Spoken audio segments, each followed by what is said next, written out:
Ubaidullah bin Abdullah bin Utbah states that Abu Amr bin Hafs bin Mughira radiyallahu anhu went to Yemen along with Hazrat Ali bin Abi Talib, and he sent his wife the third divorce, which was left after giving two divorces, through a messenger, and sent a message to Haris bin Hisham and Aish bin Abi Rabia to give her maintenance. They both said to Hazrat Fatima, Qais' daughter, by Allah Jalla Jalaluhu, you deserve no maintenance except in case you are pregnant. She went to the Prophet ﷺ and mentioned their saying to him. He ﷺ whereupon said, no maintenance is for you.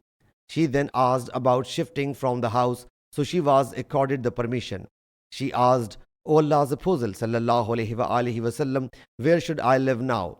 He ﷺ said, in Ibn Makhtum's house. He is blind, so you can take off your clothes and he cannot see you. After the expiry of her waiting period, the Prophet ﷺ married her to Hazrat Usama bin Zaid radiyallahu anhu. Marwan, the ruler of Medina Munawwara, sent Qabisa bin Dhuwayb to Hazrat Fatima, Qais' daughter, who asked her about that hadith. She whereupon narrated this hadith. Marwan said, we have not heard this hadith from anyone save a woman. We will adopt that solid evidence on which all people act.